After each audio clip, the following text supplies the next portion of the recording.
Well, up next, author David Horowitz speaks about the history of the Communist Party and his views on socialism, conservatism, and liberalism. This was part of a conference hosted by the Grove City College Center for Vision and Values. He's interviewed by the center's director, and he'll take questions from the audience. This is about an hour, 10 minutes. Everybody, welcome. And ladies and gentlemen, David Horowitz.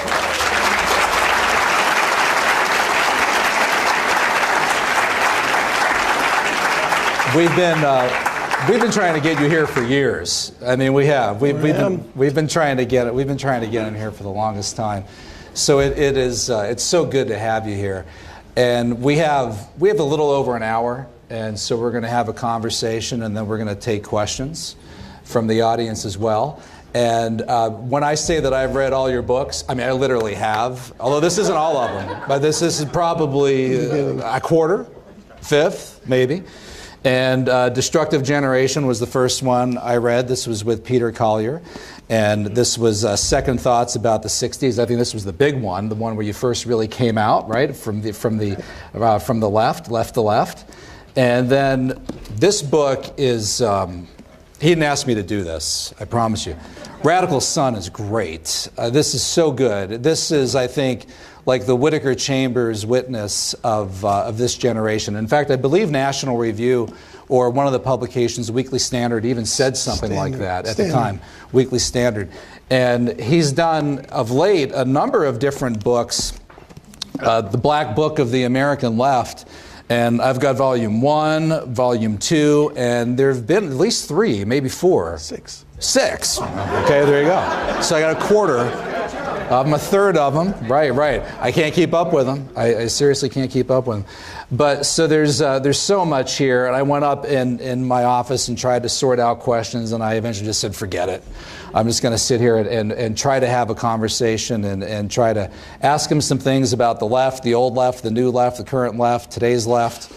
But I think we'll start first a little bit with your background, if that's okay. I don't know how much of that you're willing to go into. Well, obviously a lot. You've been talked about in the past. But tell us, all right, so tell us about, this is a conference on communism, socialism since 1917. And your family lived a lot of this, right? My parents were card-carrying members of the American Communist Party, which means that they were part of a vast international conspiracy that was organized from Moscow. My parents, I don't think, ever broke a law. I don't think my mother ever got a speeding ticket. They were school teachers. But they hid an East German communist in the basement that the United States wanted deported. I think he eventually was deported. They had secret party names for the day when the party would go underground and the armed revolution would begin. Although unlike my comrades in the left in the 60s, I don't think my parents ever went to a firing range. Although some of our family friends did disappear in 1949 and turned up in the Sierras in California, and they were supposed to be the leadership. Fascism was coming to America. Well, no, hold on to that. So the firing range in the 60s. So are you talking the Berkeley Commune? Well, Tom Hayden and people, they had, military, training. I mean, they were literally training for an armed revolution, yes, right? Yes. And Tom Hayden, the founder of SDS, yes, recently passed. Yeah, Tom Hayden called for liberated zones in American cities, modeled on the liberated zones, so-called, of the communists in Vietnam. It was a whole chapter of a book he wrote called The Trial, which he then suppressed when he joined the Democratic Party. When he joined the Democratic Party, he didn't ever give up the idea. I'm sorry. Maybe you guys could turn this up a little. Hayden had written a chapter of a book called The Trial, calling for armed revolution in America.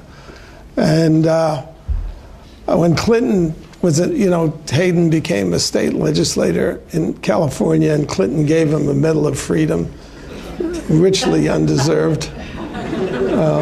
And so he's not joking. He suppressed that chapter of his book, not because he ever gave up the idea. The one thing about the left is that they lie. And it's very important to understand that. They lie because they know that if they told the truth about what they actually believed in, what they wanted, they would either be rejected or worse. Well, on that point, so and they have to conceal what they really believe. The left is always concealing its agendas. So to bring that back to the early days of Communist Party USA. Well, you know that. I mean, Obama, who comes from the same background I did, he was raised by communists. The difference between us is that he never left the left, the communist left. And there's a whole book called You Lie about Obama. It's like 300 pages. I think Jack Hazel wrote it, footnoted, of all Obama's obvious lies. I mean, everybody knows some of them. You can keep your doctor if you like him, period. You can keep your plan if you like it, period. But there's so many others. And the manual of the left, their guide, is Saul Alinsky's Rules for Radicals, which is still a bestseller. And it's the recommended reading of the National Education Association, which is the largest union in America, teachers' union. That's the whole agenda of the Alinsky book. He was the one thing I could say about the 60s left, which was a communist left, one redeeming virtue was that we said what we wanted. We want a revolution, and we want it now. Up against the wall. This is a stick up. I don't know the slogans we used, but they telegraphed what we believed in. And Alinsky, in his book, says the new left was right that the system needed to be burned down. That's the way he looked at America. He was never an active member of the party, but he was a communist. Did you know him? Did you meet him? No, I despised him. Well, because I was a new leftist. Well, I believe you should be open. I mean, maybe that's why I'm no longer a leftist. I didn't believe in lying, although I had very uncomfortable moments when I told the truth. I remember being on a television show for my first book, came out in 1962, about the Berkeley demonstrations, and I was going on, and then and it was on the KPIX news, and at the end of the little segment, he said, "Are you a socialist?" And I believe in decentralized this and that, and I was just caught and dead. Because I would have been smarter to lie. As I say, that's probably why I didn't like that uncomfortable feeling. But those were the good old days when America was not, when the American culture wasn't dominated by these people, which it is today. What makes a communist is it's a couple of things. One is this, first of all, communism, socialism, and the social justice movement, progressivism, they're all modeled on Christianity. They look on the world as a fallen place, although they would never use those words that way. It's a place of injustice and oppression. And like Christians, they believe there's going to be a redemption. Unlike Christians, they don't believe the redemption is coming through a divinity. They believe in themselves as the divinity. They are the social redeemers. And this is what makes even well-meaning people, like my parents, dangerous. If you believe that you can achieve the work of God, and you can bring about a heaven on earth, which is what they believe. That's what social justice is. What crime would you not commit?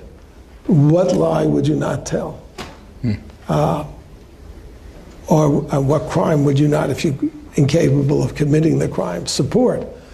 And so very well-meaning people my parents never referred to themselves as communists. I never heard them use that word in connection with themselves or their friends.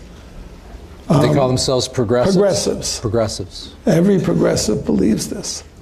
And look at the crimes that they're comfortable with. Even, as we sit here today, I mean, all the Hollywood progressives that support these monsters in Venezuela who are destroying the country there. Everybody on the left. Steven Spielberg, we were discussing him before, said that the 5 hours he spent with Fidel Castro, who was a sadistic monster, were the greatest 5 hours of his life. And that's because when I came out of the left, people would ask me, how could you hate America? Why would you want a revolution in America? And that's because these are people without the ideology, people who are looking at other countries. If you look at the world, I mean, this is the best place to be. This is the greatest society on earth. How do we know that? Well, look at all the people who want to come here, legally, illegally, risk their lives to get into America. You don't see that. There's nobody, swimming across shark-infested waters to get to Cuba. So not one. Very obvious. So they would, how could you? Well, it's easy to hate. It's not easy to hate America or even to think badly of America if you look at the way human societies have been through the 5,000 years of recorded history that we have. However, if you have this vision of a heaven on earth that can be achieved if you just get rid of the oppressors, if you just, take over the means of production, institute social justice, outlaw the pronouns he and she, whatever it is, if you compare it to this vision of the future, well, of course it's wanting. And the reason that America is wanting is it's because it's like every society, it's a reflection of who we are. And since we're in a Christian college, I mean, this is what the first 18 chapters of Genesis are about. That the root cause of social problems is us. I mean, we were given a paradise. We treat it as if you're not religious, treat it as a parable. We were given paradise. Much better than socialism or social justice, by the way, because there was no death, no pain, no suffering. You didn't have to work as the fruit fell from the trees. But in order to enjoy this, you had to forego the knowledge of good and evil, and really the knowledge of evil. And human beings are prone to evil, where the corruption is within us. Once you understand that, you're a conservative. That's it. It's pretty basic. It comes down to your understanding of human nature. Yes. The other thing that people always ask me, is, were you being financed by, and this is the new left now, because actually Moscow Gold, which was a big thing in the 50s, and we all scoffed at it, Moscow was financing the American Communist Party, as we now know. But they would ask me, who was financing you radicals who wanted to burn down America? And the answer was, you are. I mean, they were getting government money and what have you. And then they would ask me, well, what about the Communist Party? And actually, by then, the Communist Party was destroyed by the revelations of the Khrushchev report. That is, I remember the the right-wingers whom we hated, like William F. Buckley, would say that Stalin had murdered 7 million people. The actual number is something like 40 million. And then in 1956, Nikita Khrushchev, who was then the head of the Soviet Union, gave a secret speech which was smuggled out by the Israeli Mossad on the crimes of Stalin. And for Khrushchev, the crimes of Stalin were that he killed so many communists, which is true. He killed more communists than all the capitalist governments put together. But this destroyed my parents' world. It demoralized them. My parents never really were politically active after that. So they would say, well, what about the Communist Party? Well, the Communist Party was, I mean, there still is a Communist Party, but it's not very important. It's not about a party. It's about an idea. It's about this mission to change the world, the mission to make everybody equal, to redistribute income, now to redistribute genders. Well, so let's say, just to come to the conclusion, in my view today, I don't see any difference between the current agendas and attitudes of the Democratic Party and the communist world I grew up in, the communist movement that I grew up in.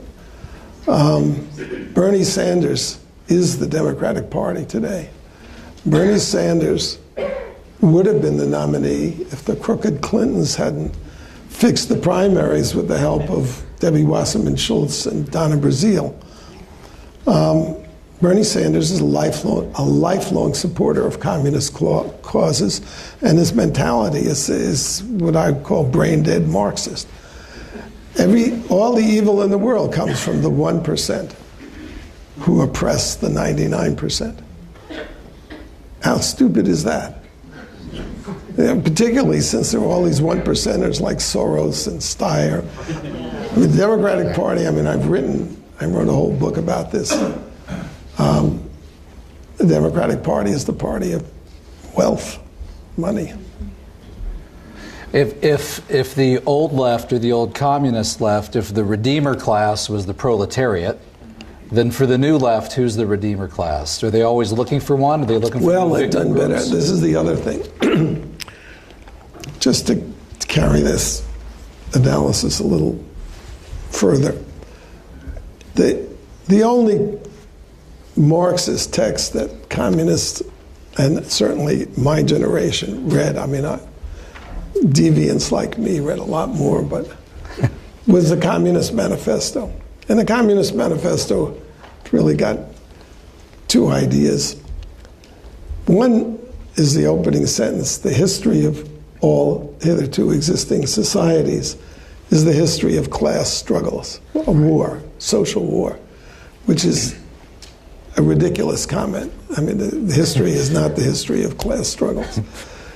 And then the second idea of the manifesto is, don't forget that Marx was writing after the great capitalist revolutions, of the industrial revolutions of the 18th century, and the creation of flowering, I should say, of market societies and political democracies. So in the manifesto, the next lines describe the history of these class struggles. It was, patrician and plebeian, slave master and slave, aristocrat or feudal lord, and peasant. And then he came to capitalist societies, democracies. And he said, and it's identical here, only it's simplified, it's the bourgeoisie and the proletariat. Yeah. The 1%, and today it's called the 1% and the 99%. Well, if you believe that society that is an oppressive system, everything can be understood in terms of a dominant class or a dominant race or a dominant sex, and everybody that they oppress. If that's the way you see the world, then you're a communist. And that's the way the Democratic Party sees the world. It's called identity politics. In Marxism, and Marx says this in the opening of Capital, he says, I'm not interested in particular capitalists. I'm interested in the capitalists as a class. Right. And that's because, of course, Marx was always supported by a capitalist named Frederick Engels. That's right. Or at least the money of Engels' father. But that's the mentality. And then when it came to the Bolsheviks, I have a passage in one of my writings. I think it's not in Destructive Generation, but by an official of the Cheka, which was the secret police in the time of Lenin, saying that when we eliminate people, we're not looking to see whether they're guilty or not. Mm-hmm. We're looking to see what their class position is. And so if you were a kulak, you could get 8 years in the gulag just by the fact that you own half an acre of land, because that's what be a kulak. So condemning people for their identity, that's the mentality that eventually leads to the gulags. America is built on the opposite idea, that you don't judge people by their origins or by things they can't change. That we are a nation of immigrants who are fleeing religious persecution. So the idea, this country could only have been, I don't even know if I'm in a Protestant college, but only by Protestants. Because the Protestant idea was that no human agency should mediate between an individual and his or her God. For the Protestants, of course, it was the Catholic Church, but of course the government is another human institution. So the founders of this country wrote into our birth certificate the idea that we're all equal in the eyes of our Creator, and our Creator has endowed us with certain rights that government cannot take away, because government doesn't give us life, liberty, and the pursuit of happiness. That's the American idea. That means our fundamental value is individual freedom and individual accountability. People are to be judged on their merits. And this is obviously, Huffington Post just ran an article about how white men should be denied the vote. That's pure racism. But the National Book Award was won last year by a racist named Ta-Nehisi Coates, who was the son of a Black Panther, and I've called him the most pampered racist in America. He's a very young man. He got a $600,000 Genius Award from the MacArthur Foundation. He didn't graduate college, but MIT gave him a lectureship. He's an editor at the Atlantic Monthly, and he won the National Book Award. And in this book, the central incident of the book is the killing of his friend by a policeman in Montgomery County, Maryland, which is a sanctuary county, I believe, and very liberal and other. So his friend was killed. The police officer said that the friend, his Ta-Nehisi Coates' friend, tried to run him over with his vehicle. The problem is that the police officer is black, as is his friend. So how does Coates deal with that? He says, well, he was thinking white. This is just racism. People who say that America is a white supremacist nation need to see a psychiatrist. This is certifiable. But you could see, very respected, so I hate using the word liberals using that phrase, white supremacy. You don't like the word liberal. You always draw a distinction. Well, because they're not liberal about anything except hard drugs, sex, spending other people's money, coddling criminals, and sympathizing with our enemies.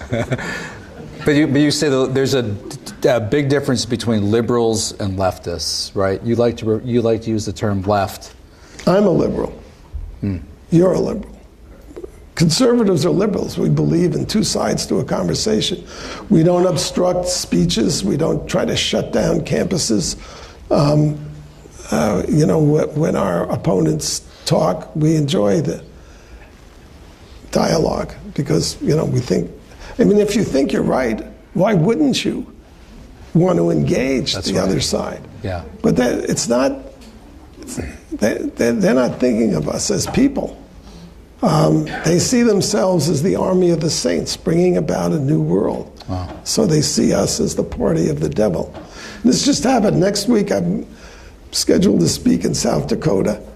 And as it happens, Keith Ellison and the Democrats are going to be here. Now, Keith Ellison is, you probably know, spent 11 years as a spokesperson for that raving anti-Semitic, anti-American racist Louis Farrakhan, which is who Keith Ellison obviously is, and is now the deputy chairman of the Democratic National Committee. And was almost chairman, very, very close. Yeah, with 13 votes. We were endorsed by Bernie Sanders, right.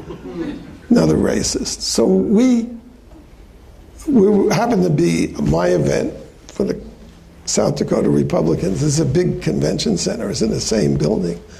And they objected because I was going to speak. Now, what is it? They don't want to be in the same building with David Horowitz. No. What is that about? That's about I should be an unperson, that I should not exist.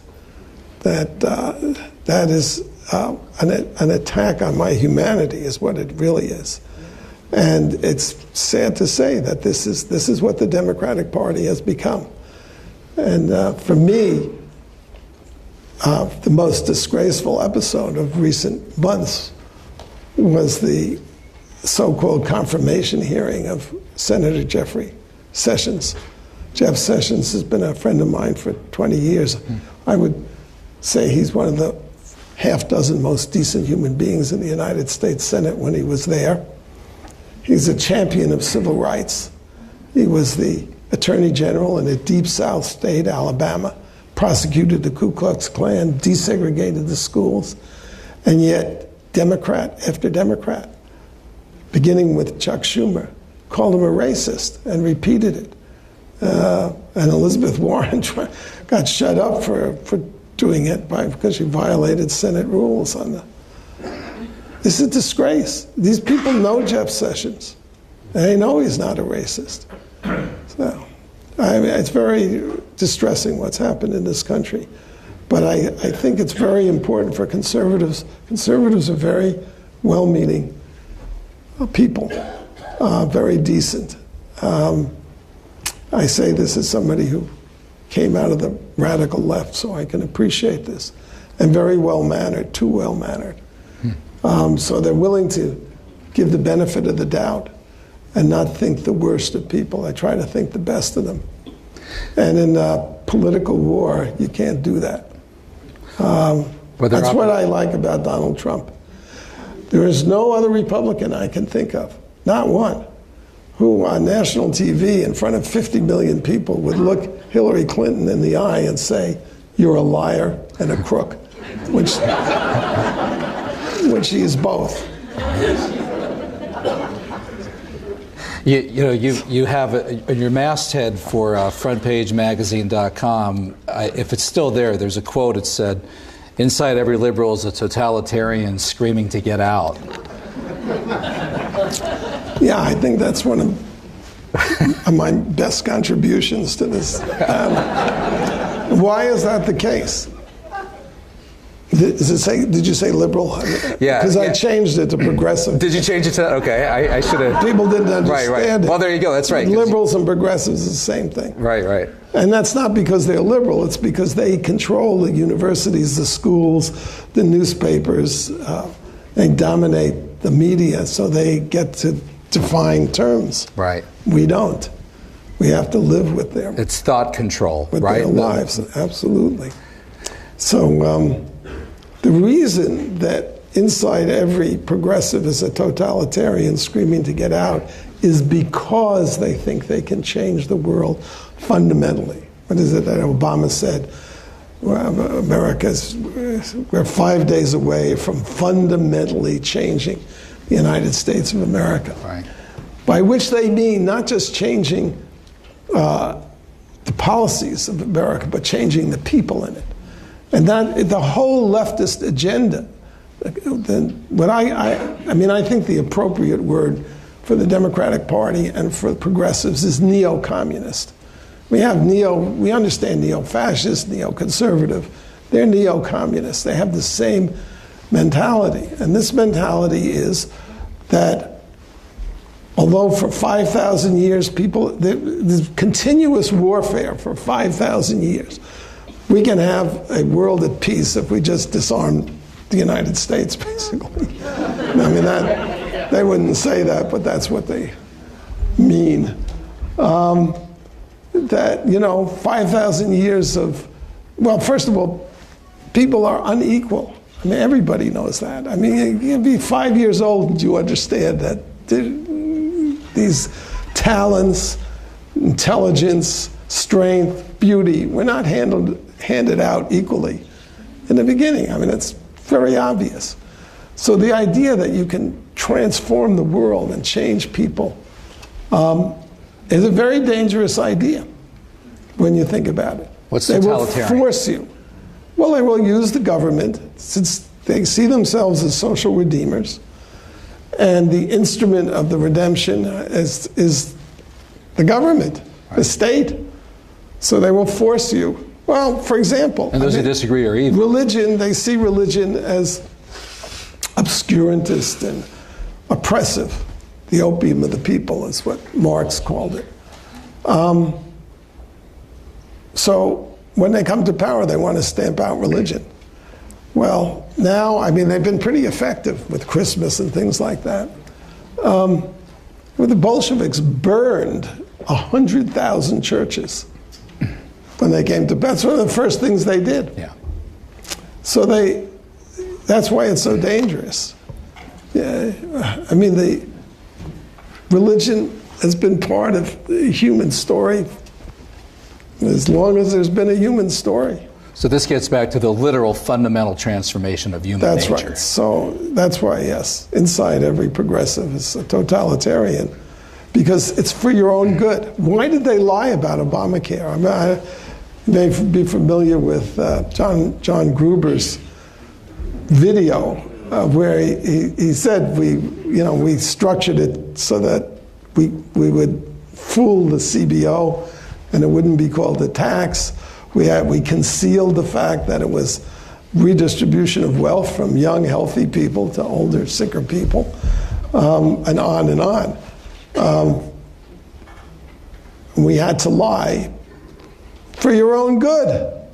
That's why they lie to you. We're going to tell you can keep your doctor, because if we told you can't keep your doctor, you wouldn't vote for this. And yet it's going to be, trust us, for your good. So that's where their arrogance comes from. Same thing. Why are they always interrupting? See them on television. They can't let the conservative finish the sentence. They have to interrupt you. They can't let you speak at a university. You see what's happened to Ann Coulter, it happened to me, it happened to Milo Yiannopoulos. This is a big trend in the universities to just shut. What happened to Charles Murray, what happened to Heather McDonald. This never happened to you. At Pomona. No, it did happen to me last week. Heather McDonald spoke at the 5 colleges. She spoke at Claremont McKenna, and another one is Pomona. And the students of Pomona came out with an editorial which said, free speech is what white supremacists use to silence marginalized and minority people. Yeah. But no. So there's a war on free speech in America, on the First Amendment. The First Amendment is the First Amendment for a reason. It's the most fundamental right that we have. Because if you aren't free to speak your mind, you can't defend any of your other rights. It's all over. So the left's war on free speech. Now, there are a handful of liberals, actual liberals. So I should mention one. Kirsten Powers has written a book called The Silencing, The Left's War. I think that's the subtitle, Left's War on Free Speech, something like that. Kudos to Kirsten Powers. Alan Dershowitz would be another. Yeah. But they're few and far between. But what you keep going back to, I think recently of Angela Davis speaking at the Women's March. He sighs. And Angela... The National Book Award this week. Angela Davis, here's a woman, a political hack of the worst, lowest stripe, revered throughout the university system. Right, right. She got the Lenin Prize. The Lenin Prize. From the German police state. Right, from Stasi. She abetted the murders of several people in Marin County. Just a vile person. This year, the National Book Award was won by another black leftist author. The whole last section of the book is a hymn to Angela Davis to tell you what kind of book that is. It's another racist tract. But she ran for semi-literate too. She ran for vice president of the Communist Party USA ticket twice. But her speech at the women's... I think she supported, I can't remember which faction. She supported a coup in Russia by the communists trying to retake control. Right. But at her talk at the Women's March, and I think this is what you keep hitting on, she identified a whole bunch of new victim groups. She mentioned immigrants, Muslims, LGBTQ. It's like they're always looking for the new proletariat to identify with as the new oppressed I got people. News for you that de Blasio is just in New York has officially listed 31 genders. Right. Oh, it's true. It's true. You can go to the website. If you're an employee in the city of New York, there are 31 gender options to choose from. By the way, Facebook lists, I think, 71. All protected species. Right. Well, it's true. But that's part of it, is it's more of a cultural Marxism. Well, the Women's March, let's not forget that Linda Sarsour was a Hamas terrorist supporter, an advocate of Sharia law, which would take away women's rights, sanction the murder of gays, was the co-chairwoman of the Women's March. Yeah. And Razmia Oda was another organizer who is a convicted murderer. She blew up a supermarket in Israel. And how many of the women who went there even know any of this? Well, they don't, but the leadership does. That's right. So what are the marchers? The marchers it's always the same thing. I quote this SDS statement often. The issue is never the issue. The issue is always the revolution. Wow. These people are not about practical matters. They're not concerned with actual making a society work, a society of people who have unequal talents, who are self-centered. We're all born very self-centered. As you would know, if you leave two 18-month-olds in the same room with a pile of toys and shut the door, you know there will be screams coming from there shortly. We're very egocentric. We see the world just that way. We don't see this way. It all has to be learned. So they'll seize whatever issue they can to advance the revolution. But yeah, they're not thinking of a society. They're thinking of this fantasy future, which will never exist, and the path to which is strewn with 100 million corpses in the last century. The greatest mass murderers in human history have been progressives. Can you tell us what I once said the equivalent of that in Berkeley when I was just leaving the left. And you can imagine what the whole audience rose up. Yeah, I bet that went over really well. That was the end. They shut off my microphone. I was going to say, I bet that went over really well. Tell us, related to this, then, what's a democratic socialist? A contradiction in terms. I mean, that is a term that's in vogue now. I guess Bernie is... Socialism is theft. That's all it is. It's just taking from people, mainly who've earned it, and giving it to people who are your friends. That's what socialism is. I mean, Lenin called himself a democratic socialist. Right? Lenin called himself a democratic socialist. Well, that's true, too. Marcuse called himself... No, he called himself a social democrat. Yeah, a social democrat. Tell us... Big difference. All right, so in a nutshell, what's the difference between the new left and the old left? Because you were the new left. There was yes. When we began, we were different. We were willing to entertain new ideas. We believed in dialogue with other people. We didn't like the fact that communists concealed their agendas. That was a good thing about the New Left. By the end of the 60s, the New Left was identical to the communist left. It was supporting all the worst regimes in the world. It hated America.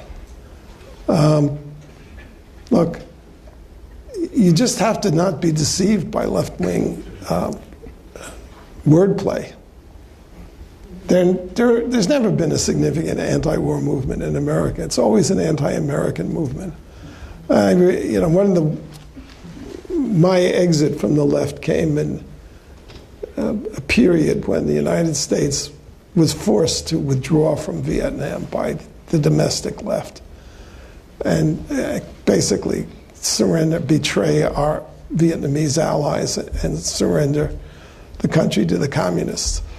The communists proceeded to slaughter 2.5 million peasants in Indochina. There wasn't one protest. Not one. Now, this is really key to your leaving the left, wasn't it? In the late 70s. This is just an anti-American movement. The movement to save Saddam Hussein called itself an anti-war movement too, but it was just an anti-American movement, and that's where the Democratic Party really veered to the left. The Democratic Party sabotaged the Iraq War. They voted for it, they sent young people to die, and within 3 months of the war's inception, they turned against it and were calling it an illegal, immoral, and unnecessary war. And why did they do that?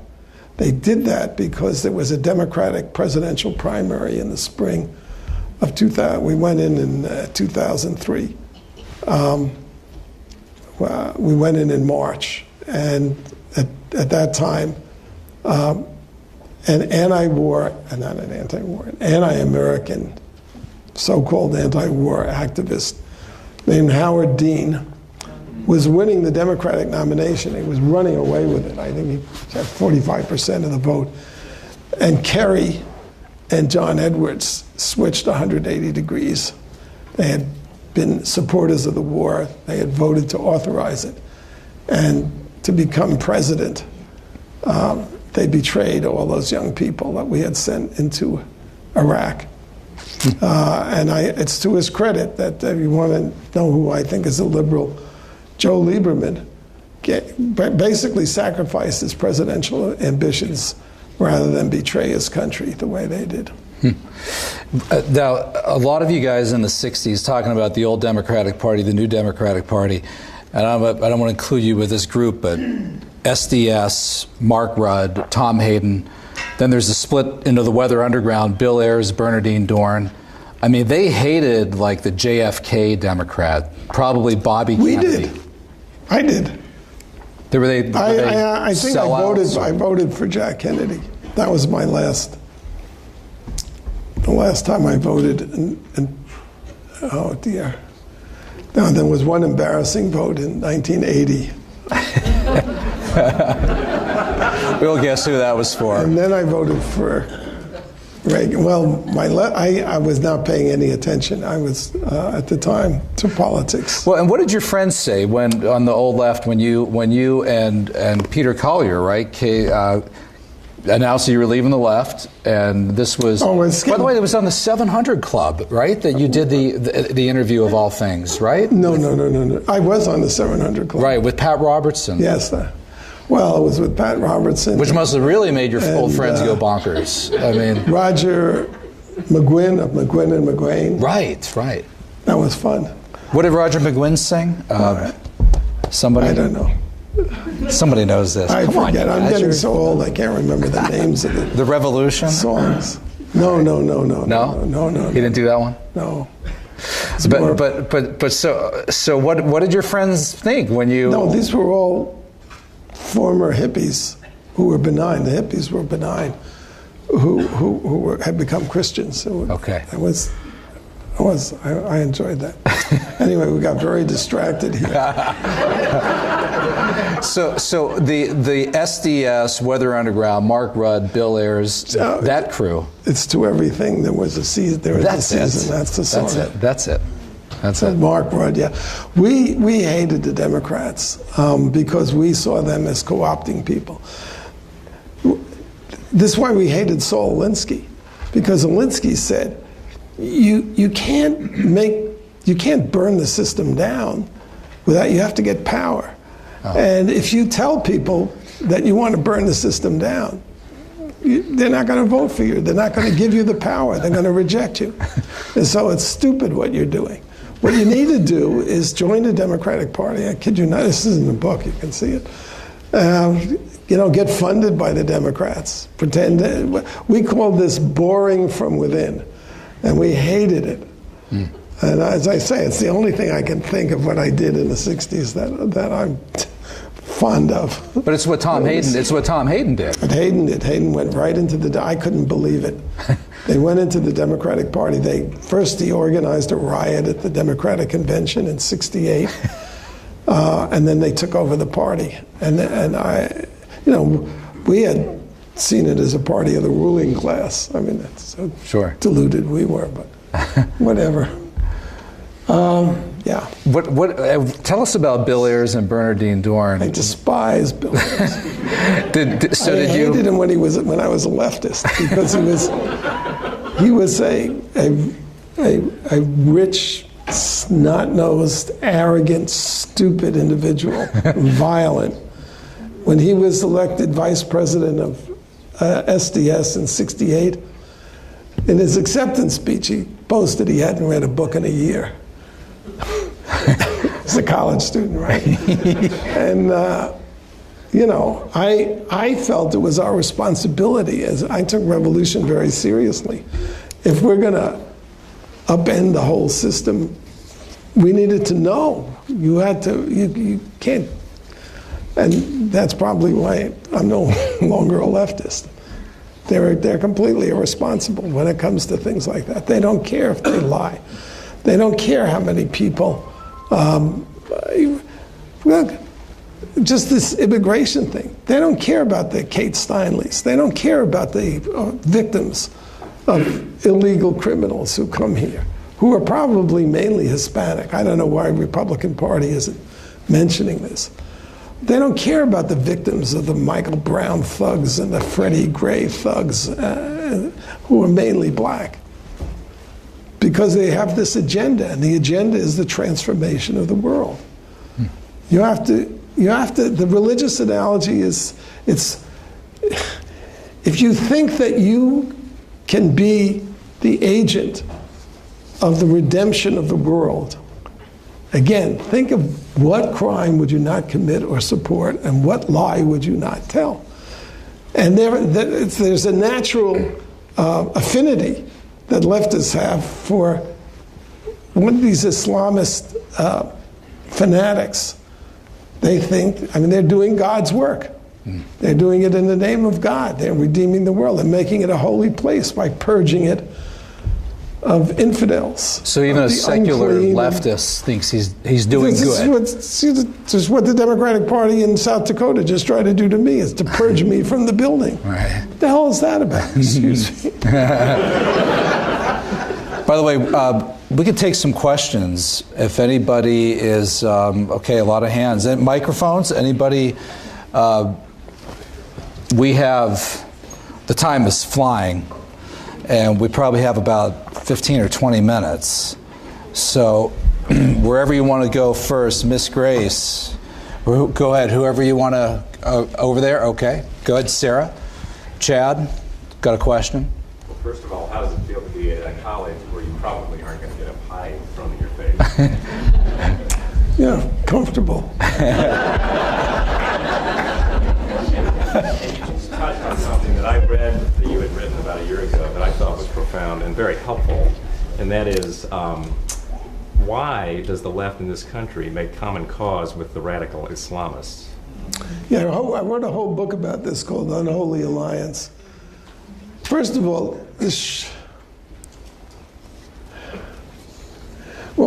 because they both share a view of who the great Satan is, which is us.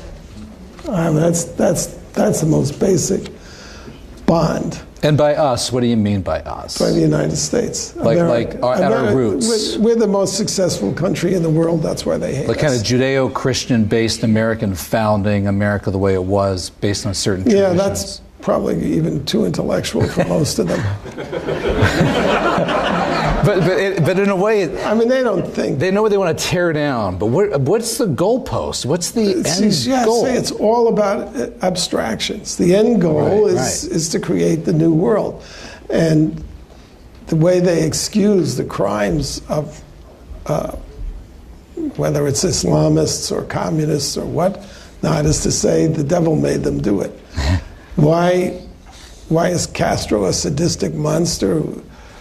The number of people he's jailed, the percentage, I think it would be 30 million in the United States, comparable population. It's because he had to, because of the United States. Why the Palestinians blow up little children? Any Jewish child is a target for them. Why is that?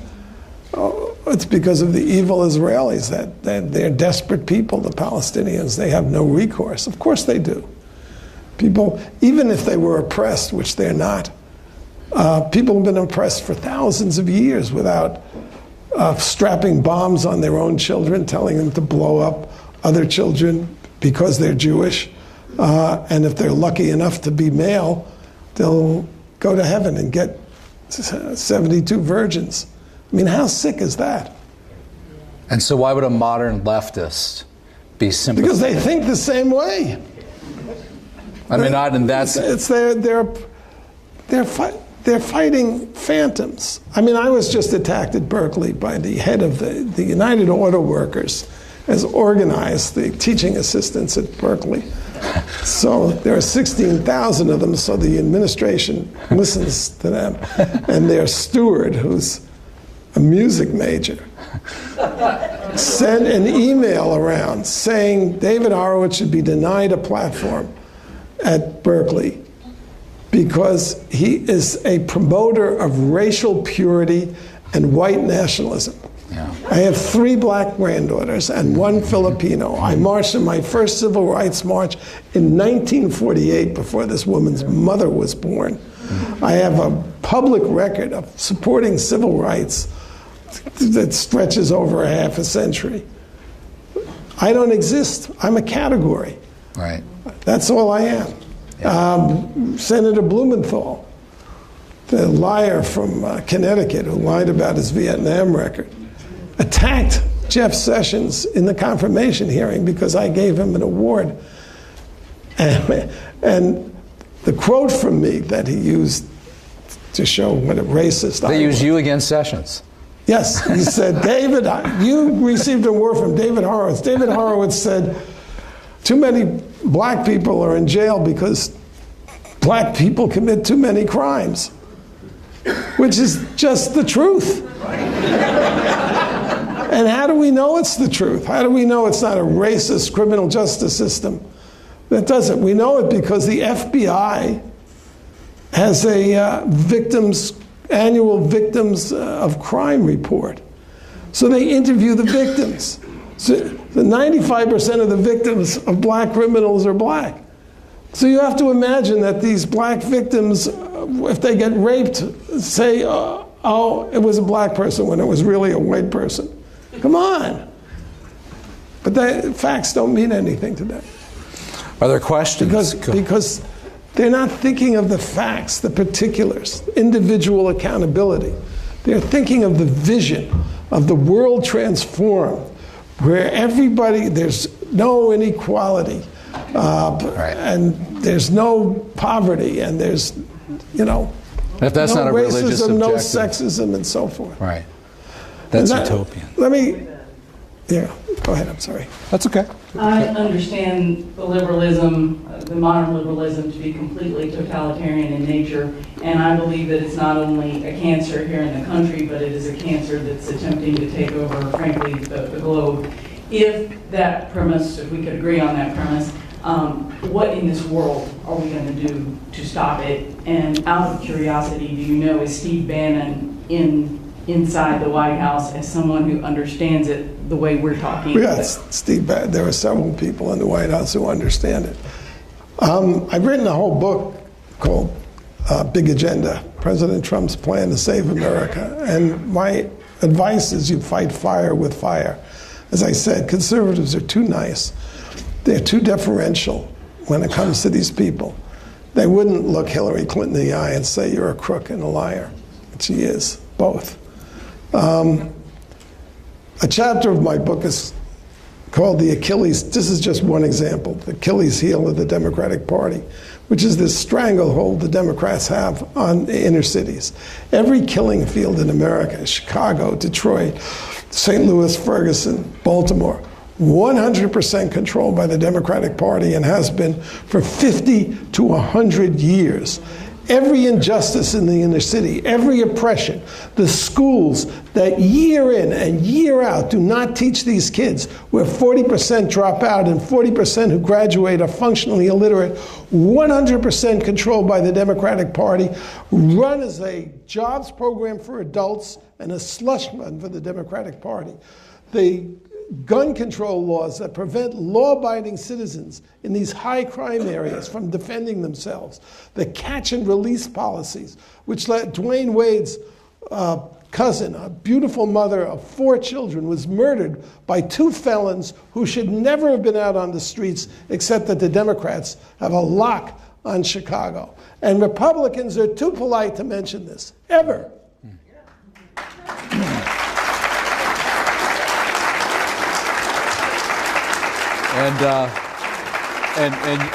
And you get called the racist. Of course. Other questions?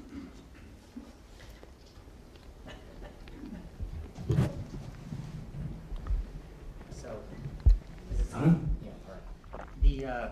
The quote you were looking for from the editorial that was attacking Heather McDonald, it's even worse than you said it was. It's the idea that the truth is an entity for which we must strive, and matters that endanger our ability to exist in open spaces is an attempt to silence oppressed people. The truth, searching for the truth is an attempt to silence oppressed people. Yes, truth.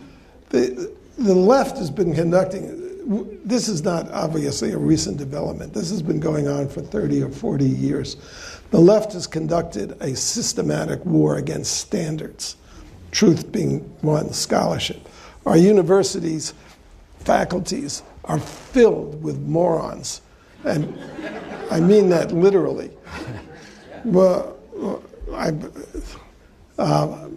People who are semi-literate, if not illiterate. The New York City just ended was it literacy tests? The tests for teachers. So they're inflicting on kids, and it's not going to be, people with money's kids. It's going to be the people who can't afford anything but the public schools. And they're inflicting illiterate teachers on these kids. And Campbell Brown has got a crusade going. This is another liberal. She's in Kirsten Power's book. against the tenure system in the schools. If you are hired, after 2 years, you have a lifetime job. They can't get rid of you. This is another form of progressive racism. I've written, actually, one of these books is called Progressive Racism. Progressive racism. It's just racist. That's all it is. And the collusion of the Maxine Waters. She's a menace, this woman, to black people.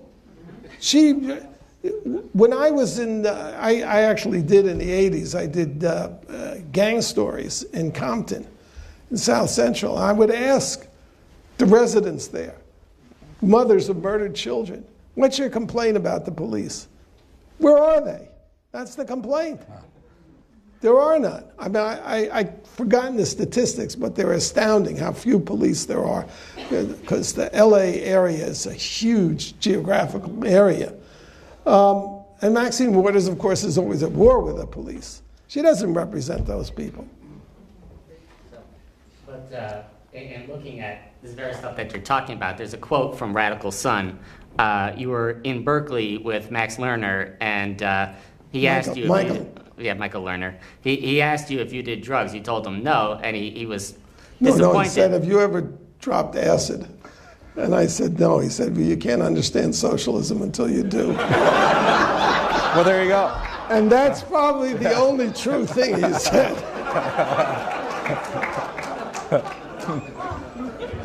That could be a bumper sticker.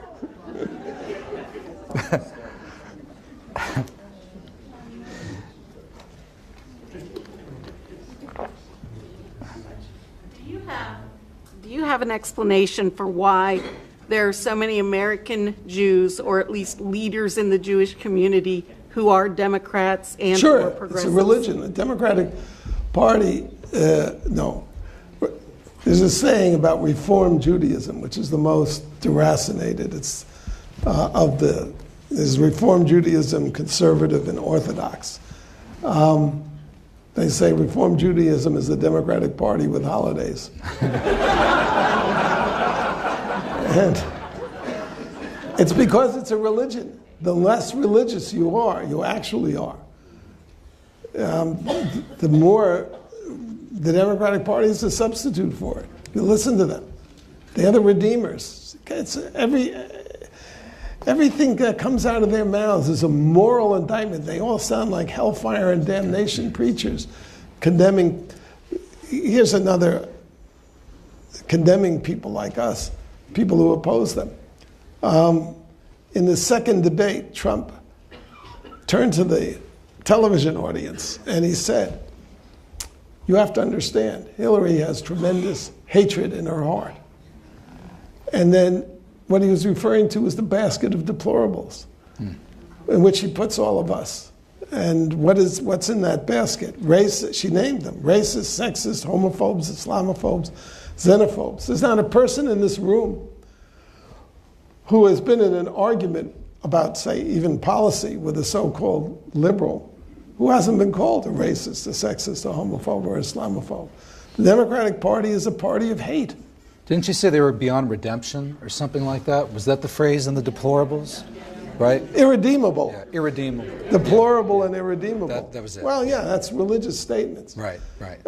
And Republicans never use moral indictments. They talk like accountants. It's about... But they are afraid to do what you're doing, to mix it up like you. The worst thing about Obamacare is, it's bad that it raises costs. It's bad, all the things that Republicans do say.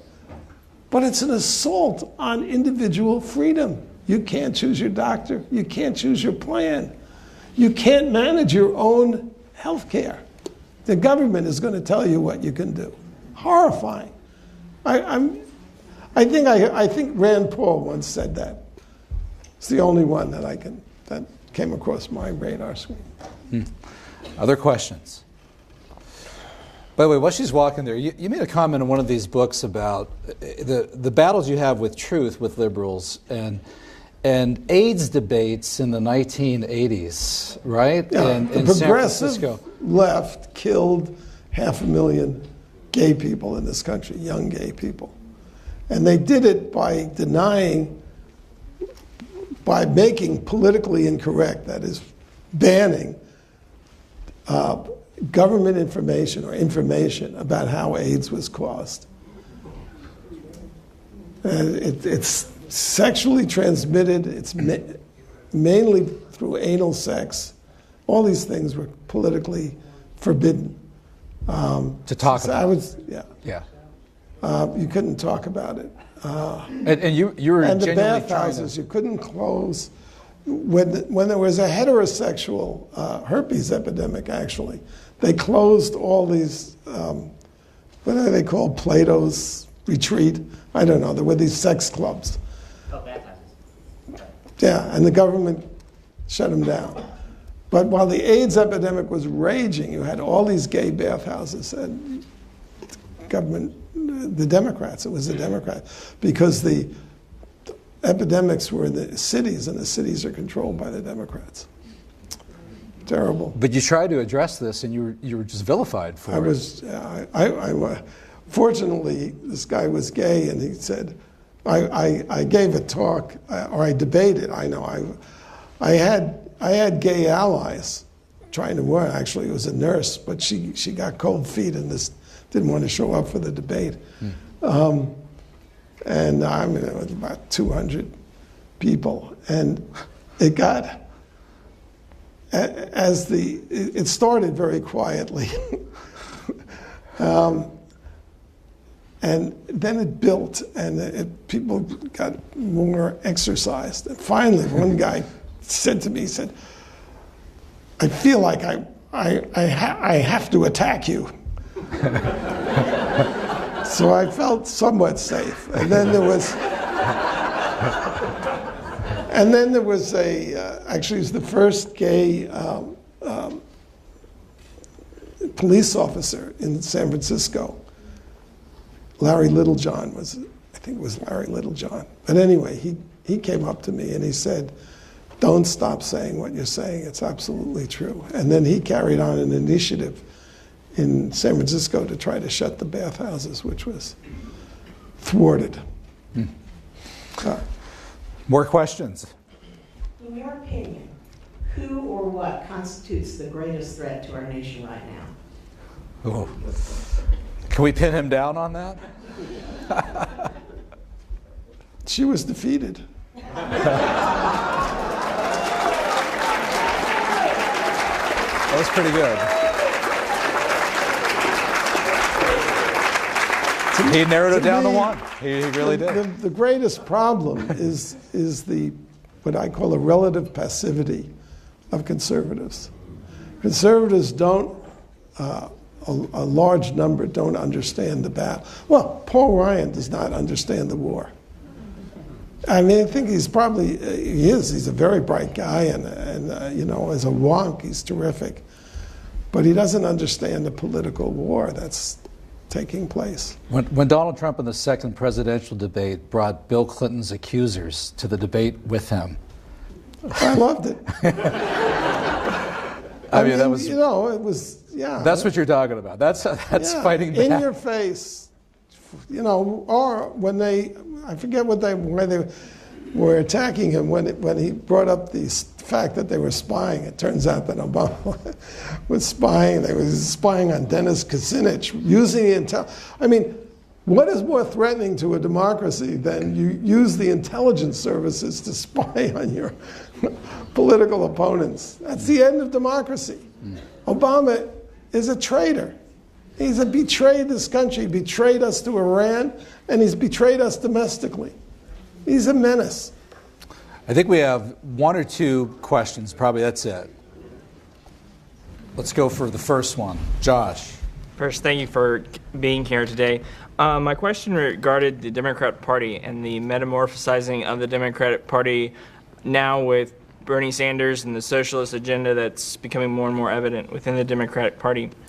But specifically referring to the slaughter fields of Chicago and these inner cities, what can be done to reach out to these communities, mainly the black communities and the Latino communities that are very religious, have a lot of conservative principles that we agree with, but at the same time, it's just like they don't see the light, and they're. Oh, look, let's get a. I actually persuaded the Trump team to put forward a $130 billion voucher program.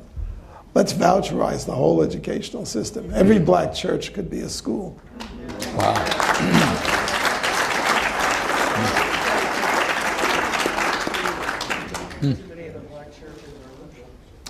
Well, it is a problem, but the Democrats will oppose it and make them conservative. Yeah.